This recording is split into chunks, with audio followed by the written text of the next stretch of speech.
Hi guys, welcome back to my channel. Thank you guys for tuning in. First, let me apologize that I didn't put up a video on Sunday. We had harvest in church and it was hectic. Like, I just couldn't cope, and I thought I was going to be able to schedule a video earlier, but I couldn't do it. We had programs Wednesday, Thursday, Friday. I had to be in church on Saturday to help with the planning. It was just a lot. But anyways, I'm really sorry guys. Now here we are continuing with our third week of Vlogmas. If you're new to this channel, my name is Tofumi, and this is my channel where I film content that relates to my life as a woman, my faith, my lifestyle, relationships. I just give relationship advice as it comes, as the Holy Spirit leads. But anyways, let's get right into this video. In this video, I'm going to be talking about relationship myths and facts. There are some myths that people have believed widely, that people have thought that this is how it should be, this is how it should be. And I cannot blame them because it is what they've seen, it is what they've heard, it is what they've been made to believe by the media. I'm not blaming the media, but I'm just going to say that, that there are some subconscious way that people internalize a lot of things on the media that they don't even know that this thing that I'm seeing, you see somebody doing this, you see somebody doing that, and you just read a lot of gibberish. And there's a lot of people on social media today that they might not be licensed, they might not even have the common sense and decency enough for what they are saying, but they just, because they have data, they have the phone, they just say things. And subconsciously, some people just pick these things up. So I'm here to debunk some myths, and I'm going to present you with the facts. So let's get right into it. The first myth that I'm going to debunk is that love can only be expressed with grand gestures. I don't know when this one started, but you cannot base the fact that somebody is not doing grand gestures for you and think that the person doesn't love you. No, that's not all that love is about. Compassion, kindness, the way they appreciate it, the way they treat you every other way. So what happens when they are not doing the grand gestures? What happens when you guys are not in the public eye, where you are doing all of those scenarios for people? What happens then? If this person cannot keep the same energy that they keep outside, inside, or if you are not maintaining, if you are posting things to make people feel like you are happy or your relationship is sweet, and inside is not sweet, so what's the point? Grand gestures does not mean that the person loves you. The person might not even love you, but because they feel like this is what you want. Look out for kindness, being appreciated, compassion, and compromise. Point number 2, that sex is the most important ingredient in a relationship. I say this one for people that think that once I have sex with him, once I have sex with her, then the love comes after sex. Oh, love doesn't come after sex. In fact, there are people that have sex and it's just there. Times over time, it has been proven that people can have sex and not feel any emotion after sex, even for women.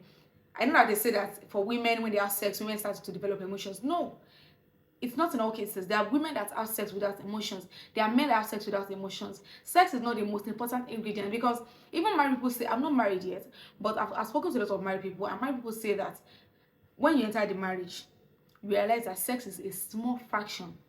Yes, sex is used for bonding, it's used for creating intimacy and to feel close to your partner. Yes, sex does that, but that is not the most important ingredient. Communication is the most important ingredient of your marriage, of your relationship. If you're having sex and you're not communicating, you still keep having the same issues over and over and over and over again, and start thinking, oh, but we're having good sex, we are doing great stuff, we are doing this, we are doing that. No, that's because people have been made to believe that sex is the most important factor in a relationship. It isn't. Point number 3, arguments are a bad sign. I don't know. This one is very funny to me, because the analogy that I always use when I talk to people about those things is that even you and your siblings that you were born together, you argue.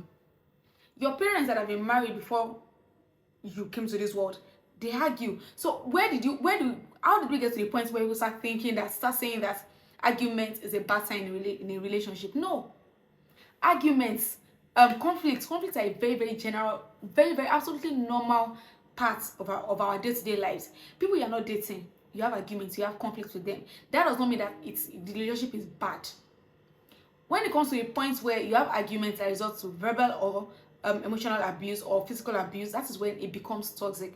When you have arguments, when it comes to a place where both of you cannot settle your arguments and just move past it, you now keep piling issues up until it becomes to a place where either of you starts resenting the other person. That is when it becomes bad or toxic.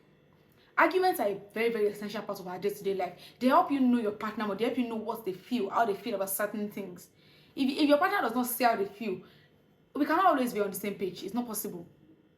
We cannot always agree on the same issue.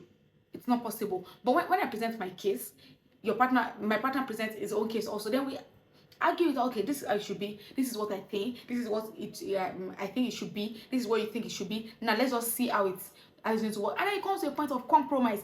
That is when argument is good. But when it comes to toxic, small arguments, you're already insulting yourself. Small arguments, you're already saying bad words. Oh, that one is a bad one. Point number 4. A great relationship is, there's a perfect relationship. Let me just say let me put it like, there's a perfect relationship. See, there's no perfect relationship anyway. I've heard it from even a marriage counselor that told me that she has some couples that are very, very perfect. And she based this on horoscope. I kid you not, as funny as it sounds. She was saying that their horoscope is very, very perfect. They have very, very similar attitude. They are very, very similar. You know all these things that they check. They say check horoscope, check this one, check behavioral pattern, check behavioral kiniko. All of those things. There is no perfect relationship.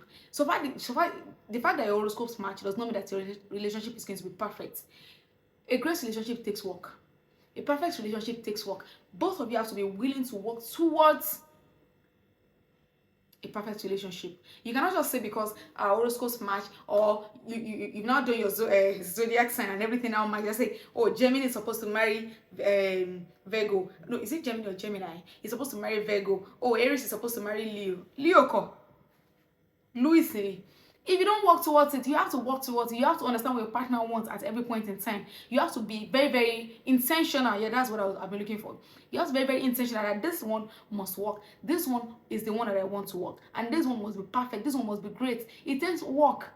Don't think that I just have to lay back. Or there's even another funny one where people say, oh, this is God's plan for me. God said it's the one for me. So even if God says it's the one for you, you still have to work. Remember the story of the Israelites. God said, I will take you to the promised land. But they still have to do the job. God did not just tell them, I'll take you to the promised land, and they slept and woke up in the promised land. No, it's not going to happen like that. You will walk. Your test, your faith will be put to test. Your loyalty will be put to test. The feelings that you think you have for the person will be put to test. Everything will be put to test. Will you be able to stand the test of fire?